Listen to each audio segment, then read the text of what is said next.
সুপ্রিয় শিক্ষার্থী বন্ধুরা, এই ভিডিওতে তোমাদের অষ্টম শ্রেণীর মডেল অ্যাক্টিভিটি টাস্ক পার্ট 4 গণিত নিয়ে আলোচনা হবে।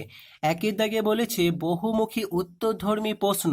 তো প্রথম প্রশ্ন, -2/3 একটি অখণ্ড সংখ্যা, ঋণাত্মক পূর্ণ সংখ্যা, মূলদ সংখ্যা, স্বাভাবিক সংখ্যা।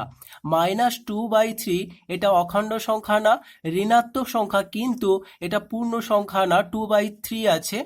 তো এখানে সি অপশন অর্থাৎ মূলদ সংখ্যা -2/3 এটা মূলদ সংখ্যা হবে সঠিক উত্তর। এরপর দেখো দুইয়ের দাগে একটা বক্স দেখতে পাচ্ছ আয়তকার। তো এর দৈর্ঘ্য আছে এবং প্রস্থ আছে। তো এখানে 2x² + x মিটার আর এখানে আছে x-3 মিটার। কি বলেছে? চিত্রে আয়তক্ষেত্রাকার জায়গাটির দৈর্ঘ্য এবং প্রস্থের পরিমাপ থেকে ক্ষেত্রফলের পরিমাপের রাশিটির x এর সহগ লেখো। এ বি সি ডি চারটি অপশন আছে। তাহলে x এর সহগ নির্ণয় করতে গেলে আমাদের প্রথম এই আয়তক্ষেত্রের দৈর্ঘ্য আর প্রস্থটাকে নিয়ে ক্ষেত্রফল নির্ণয় করতে হবে। তো এটা একটু আমরা সমাধান করে দেখে নেব x এর সহগ কত হয়। দেখো একের দাগের 2 নম্বর। তো আয়তক্ষেত্রের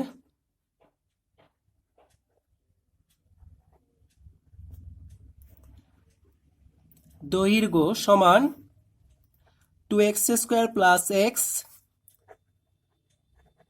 মিটার। একই রকমভাবে আয়তক্ষেত্রের প্রস্থ সমান x-3 মিটার। এখন আমাদেরকে এই আয়তক্ষেত্রের ক্ষেত্রফল নির্ণয় করতে হবে। অতএব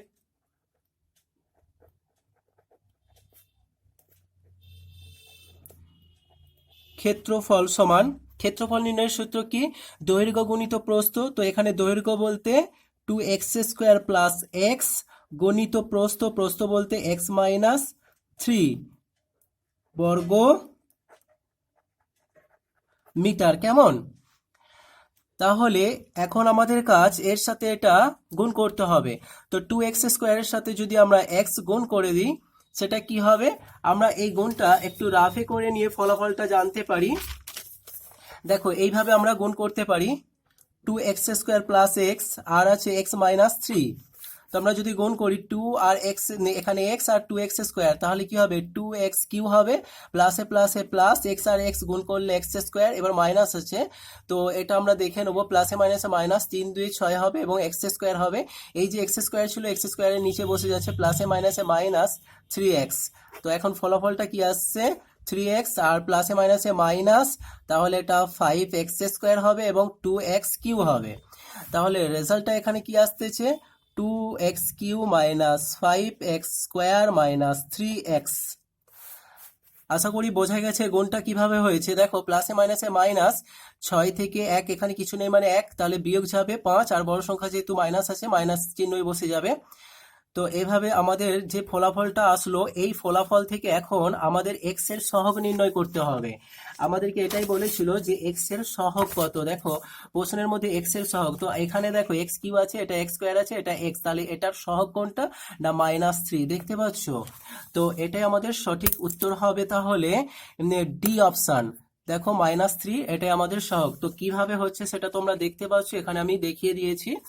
এরপর দেখো 3 নম্বর প্রশ্ন বলেছে নিচের প্রতিজোড় সম্পর্কগুলির মধ্যে সঠিক জোড় সম্পর্কটি হলো, এবং এখানে বলে দিয়েছি এ ও বি মূলদ সংখ্যা, a ≠ 0, b ≠ 0।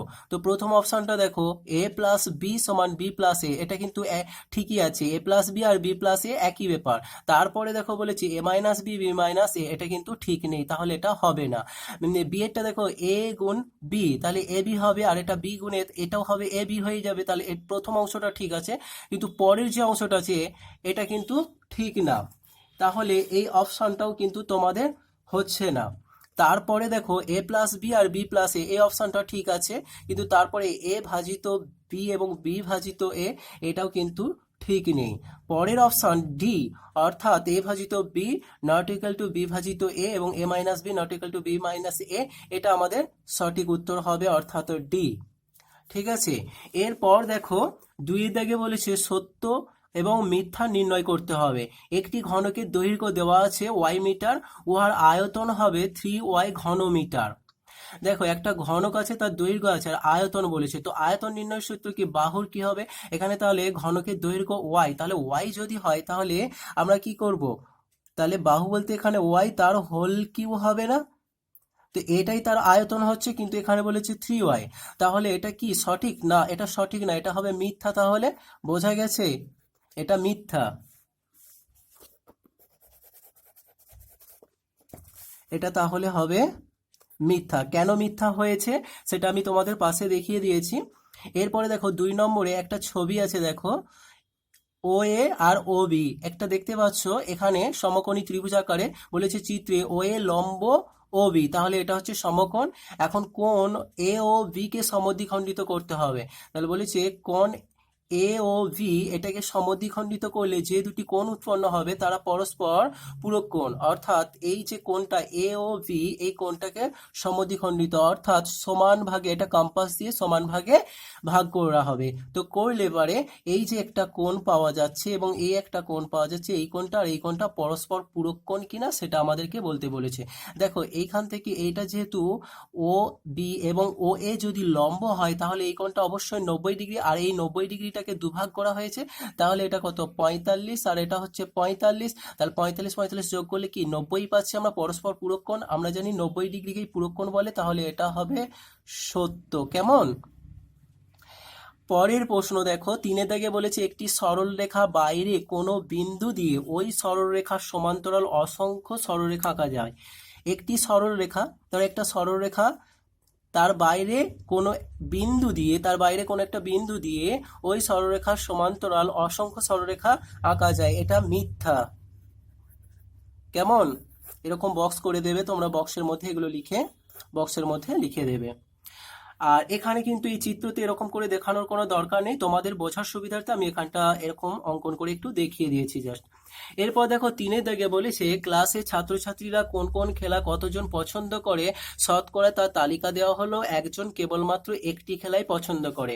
তো তোমরা এখানে একটা ছক দেখতে পাচ্ছ, খেলার নাম আছে ক্রিকেট, ফুটবল, ব্যাডমিন্টন, আর কে কে কোন খেলা পছন্দ করে কতজন সেটা এখানে সংখ্যাটা দেওয়া আছে এবং শতকরাই আছে। তার মানে কি এখানে ক্রিকেট খেলা 100 জনের মধ্যে 60 জন পছন্দ করে এবং 100 জনের মধ্যে 30 জন ফুটবল খেলা পছন্দ করে, 100 জনের মধ্যে ব্যাডমিন্টন 10 জন খেলা পছন্দ করে। কেমন? আর এখানে বলেছে পাই চিত্রে যে বৃত্তকলাগুলি তথ্যটি অংশগুলিকে বোঝাবে সেই বৃত্তকলাগুলির কেন্দ্রীয় কোণগুলি নির্ণয় করো এবং তথ্যটির পাই চিত্র অঙ্কন করো। তাহলে এখান থেকে আমাদের বৃত্তকলার কেন্দ্রীয় কোণ নির্ণয় করতে হবে এবং সেখান থেকে তথ্যটির একটা পাই চিত্র অঙ্কন করতে হবে। কেমন? তাহলে দেখো অলরেডি আমি আগে থেকে ছকটা করে রাখছি যাতে তাড়াতাড়ি হয়ে যায়। তো এরকম করে তোমরা খাতায় ছক করে নেবে আর এগুলো সুন্দর করে তোমরা খাতায় কিন্তু লিখে নেবে। আমার এখানে খাতাতে প্রত্যেকটা লেখা নেই, তোমাদের এখানে 1 দাগের সবগুলো বুঝিয়ে দিয়েছি এবং 2 দাগের গুলো সব দেখিয়ে দিয়েছি কিভাবে করতে হবে। সুন্দর করে খাতায় সব পরপর দাগ নাম্বার দিয়ে খাতায় সাজিয়ে নিও, কারণ এগুলো তোমাদের প্রত্যেককেই কিন্তু স্কুলে জমা দিতে হবে। তো প্রথমেই দেখো খেলাগুলোর নাম আছে আর খেলা পছন্দ শতকরার সংখ্যা দেওয়া আছে।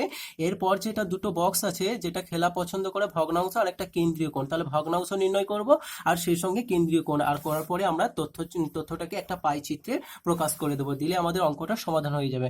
তো প্রথমেই যেটা আমরা ভগ্নাংশে প্রকাশ করব, তাহলে ভগ্নাংশে প্রকাশ করার জন্য 60 আমরা 100 করব। কেমন? তাহলে 60/100, কারণ শতকরা এগুলো ছিল। তো এখন ভগ্নাংশে প্রকাশ করতে গেলে 60/100 হবে, তো এই শূন্য কেটে যাবে। আচ্ছা 2 দিয়ে কাটলে 2 3 6 হয়, 2 5 10 হয়, তাহলে রেজাল্টটা কি আসছে 3/5। তারপরেরটা দেখো 30/100 হবে। আচ্ছা এই শূন্য কেটে যাচ্ছে, তাহলে 3/10 থাকবে। এরপরেরটা দেখো 10/100 হবে সমান শূন্য কেটে গেল, তাহলে 1/10 হবে। তাহলে বোঝা গেছে কিভাবে ভগ্নাংশগুলো আমরা এখানে প্রকাশ করে দিলাম। এরপর যেটা করতে হবে আমাদের কেন্দ্রীয় কোণ, আমরা জানি কেন্দ্রীয় কোণ 360 ডিগ্রি, তাহলে আমাদেরকে যেটা করতে হবে 360 ডিগ্রি ইন্টু 3/5। দেখো এর ভগ্নাংশ যেটা ছিল, তো এই ভগ্নাংশ দিয়ে আমাদের প্রত্যেকে এটা কাটাকাটি করলে রেজাল্টটা পেয়ে যাব। তাহলে 5 দিয়ে আমরা অবশ্যই এটাকে ভাগ করতে পারবো, 5 7 35। আচ্ছা আর কি হবে 5 দিয়ে 10, তাহলে ফলাফলটা কি আসছে 3 2 6, 3 7 21, তাহলে 216 ডিগ্রি। এরপর 360 ডিগ্রি ইন্টু 3/10, শূন্য কেটে গেল, এখন আমরা যেটা করব, এটার সাথে এটা গুণ করে দেবো। তো 3 6 18 8 হাতে 1, 3 3 9 1 10, 108 ডিগ্রি। এরপর 360 ডিগ্রি ইন্টু 1/10, 0 0 কেটে যাচ্ছে, তাহলে একের সাথে 36 গুণ করলে 36 ডিগ্রি হবে। আশা করি বোঝা গেছে। তার মানে এখানে তোমাদের ভগ্নাংশটা আসলেই কেন্দ্রীয় কোণের জন্য 360 ডিগ্রি দিয়ে ওটাকে কাটাকাটি করতে হবে, আর করলেই আমরা কেন্দ্রীয় কোণটা পেয়ে যাব। এখন এই যে কেন্দ্রীয় কোণটা পেয়েছি, এটা থেকে একটা পাই চিত্র করতে হবে। তো পাই চিত্র করার জন্য আমাদেরকে একটা বৃত্ত অঙ্কন করে নিতে হবে। তো তোমরা কম্পাস দিয়ে একটা সুন্দর করে বৃত্ত অঙ্কন করে নেবে, আর বৃত্তটা অঙ্কন করার পর আমাদেরকে এই কোণগুলোকে, এই যে কোণ 216 ডিগ্রি, 108 ডিগ্রি এবং 36 ডিগ্রি, এগুলো এখানে উপস্থাপন করতে হবে। তো দেখো প্রথমে যেটা আছে 216 ডিগ্রি, তো আমাদের চাঁদাতে তো 216 ডিগ্রি নেই, চাঁদাতে আছে আমাদের 180 ডিগ্রি। কেমন? তো সে কারণে আমরা যেটা করতে পারি, প্রথমে আমরা 108 ডিগ্রিটা আঁকতে পারি, কোনো অসুবিধা নেই। ঠিক আছে, তো আমরা প্রথমে 108 ডিগ্রিটা এঁকে নেব।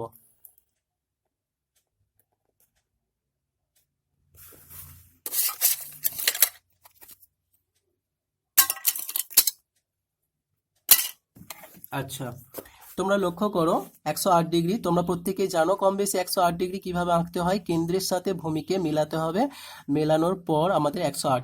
দেখো এটা হচ্ছে 100, 105, 5-এর পর আমরা 3 ঘর আসবো। তো এই 3 ঘর এখানে একটা আমরা টিপ দিয়ে দেবো। ঠিক আছে, তো এই টিপ দেওয়ার পর এখান থেকে আমাদের দাগটা টেনে নিতে হবে। তাহলে এটা হচ্ছে আমাদের 108 ডিগ্রি। 108 ডিগ্রিটা কি ছিল? এই কোণটা আমরা 108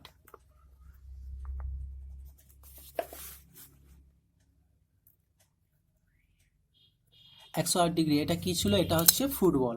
তো আমরা এখানে বাইরে অথবা ভিতরে লিখে দিতে পারি। এরপর এরপর যেটা আমরা করব, 36 ডিগ্রিটা অঙ্কন করে নেব।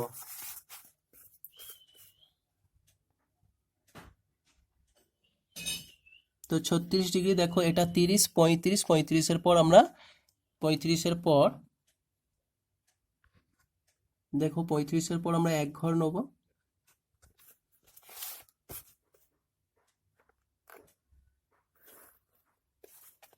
ঠিক আছে,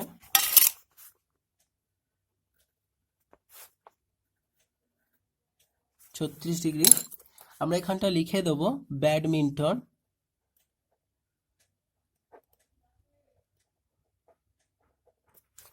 এরপর যেটা থাকছে এটা অবশ্যই 216 ডিগ্রি। কেমন? 216 ডিগ্রি। এবং এটা পুরোটা কি না, এটা হচ্ছে আমাদের ক্রিকেট ছিল। তো এই হচ্ছে পাই চিত্র। তোমরা যদি মনে করো এগুলি ভিতরে লিখতে পারো বা বাইরে লিখতে পারো, তবে এর সোজা সোজা হতে হবে। ঠিক আছে, তাহলে তোমাদের এই যে প্রশ্নটি ছিল, তোমরা যারা দেখছো সুন্দর করে তোমরা একটু খাতায় অঙ্কন করে নিও। এখানে তোমাদের 3-এর দাগের তাহলে একটাই প্রশ্ন ছিল, এরপর 4-এর দাগে দেখো 2টি প্রশ্ন আছে। তো প্রথম যে প্রশ্নটা বীজগাণিতিক, দুটোই বীজগাণিতিক প্রশ্ন। x/2 = 1/2x + 1 হলে x³ - 1/x³ এর মান চেয়েছে। তো এখন আমাদেরকে x³ - 1/x³ এর মান নির্ণয় করার জন্য এই যে প্রথম অঙ্কটা আছে এটাকে তুলে নিতে হবে। ঠিক আছে,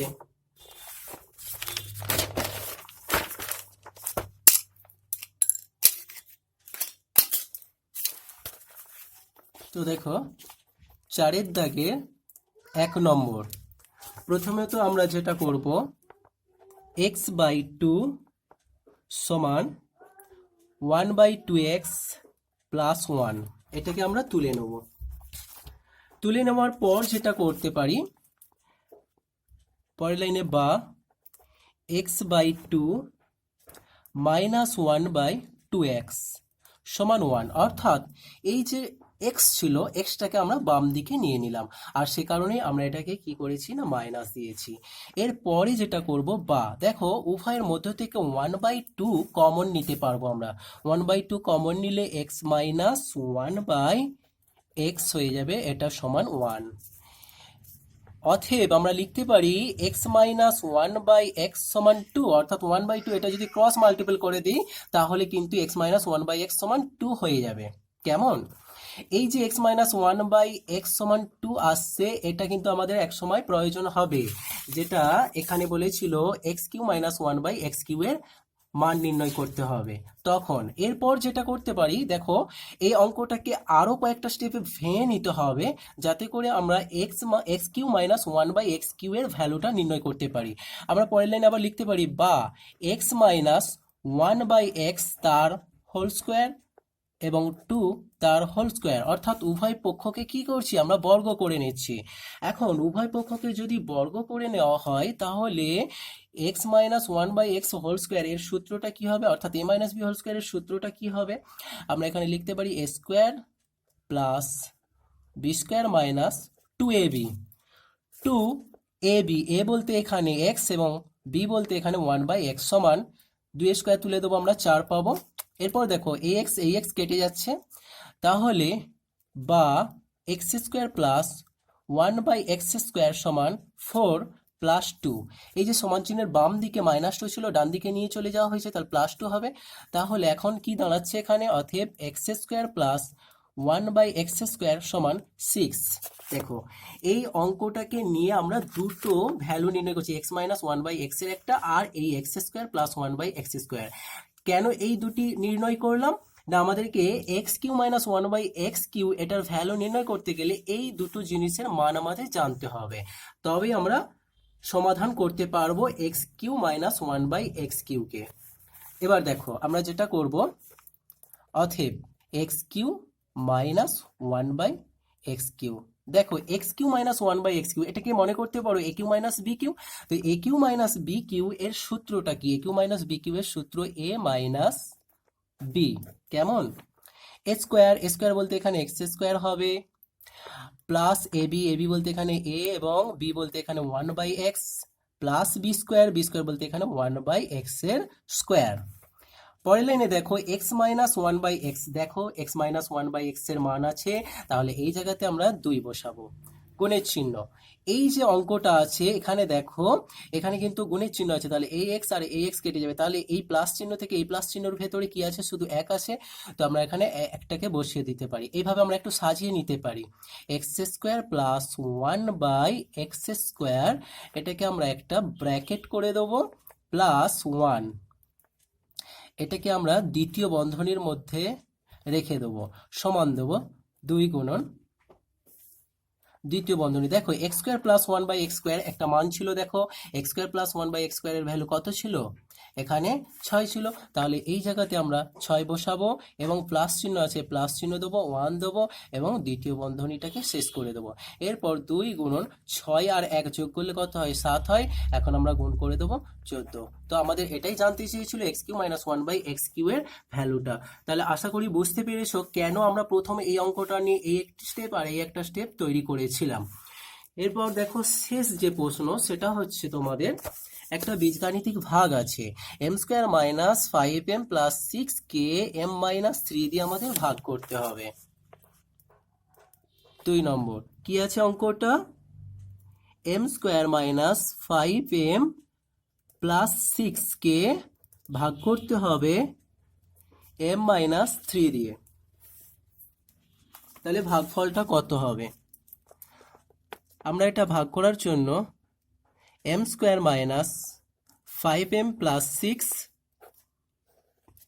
এখানটাতে নিয়ে নেবো m মাইনাস 3। আমরা দেখব m এর সাথে কত গুণ করলে m স্কোয়ার পাবো, যেহেতু প্রথম এখানে m স্কোয়ার আছে, তো আমরা যদি m নিই তাহলে m আর m গুণ করলে m স্কোয়ার হবে, m এর সাথে -3 গুণ করলে -3m হবে। এরপর দেখো সাইনগুলো পরিবর্তন হয়, তাহলে -m square plus m square বাদ হয়ে যাচ্ছে, এখন প্লাস -5m আর এটা আছে +3m, তাহলে প্লাসে মাইনাসে -5 থেকে আমরা যদি 3 মাইনাস করে দিই তাহলে 2 পাবো, বড় সংখ্যা যেহেতু 5 মাইনাস চিহ্ন আছে মাইনাস বসে যাবে, তাহলে -2m আর এখানে +6 আছে 6 আসবে। এখন আমাদের দেখতে হবে যে এই m এর সাথে কত গুণ করলে -2m পাবো, তো আমরা এখানে যদি -2 বসিয়ে দিই তাহলে দেখো -2 এর সাথে m গুণ করলে -2m, মাইনাসে মাইনাসে প্লাস হবে এবং 2 3 6, তাহলে আমরা দেখতে পাচ্ছি এখানে এগুলি সাইন পরিবর্তন করলে সব কেটে জিরো হয়ে যাচ্ছে। তাহলে এখানে ভাগফল কি আসছে না m-2। তো আমাদেরকে এখানে যে প্রশ্নটি ছিল সেটা কি বলেছিল যে এতকে এত দিয়ে ভাগ করো। তাহলে ভাগফল আমাদের এসে গেছে, সেটা আমরা উত্তর লিখে দিলেই অঙ্কটা কমপ্লিট। অতএব নির্ণেয় ভাগফল। তোমরা যারা এই ভিডিওটা দেখছো তোমাদের অষ্টম শ্রেণীর গণিত বিষয়ের পাশাপাশি ইতিহাস, ভূগোল ও অন্যান্য বিষয়গুলো অলরেডি সমাধান পর্ব পোস্ট করে দেওয়া হয়েছে। যদি তোমরা দেখে না থাকো এই ভিডিওর ডেসক্রিপশনে লিংক পেয়ে যাবে, চাইলে তোমরা দেখে নিতে পারো। এবং এটা মডেল অ্যাক্টিভিটি টাস্ক পার্ট 4, তবে এর পূর্বে তোমাদের মডেল অ্যাক্টিভিটি টাস্ক 1, 2, 3 যেগুলো দিয়েছিল সেগুলোও সমাধান করে দেওয়া হয়েছে, যার লিংক এই ভিডিওর ডেসক্রিপশনে পেয়ে যাবে।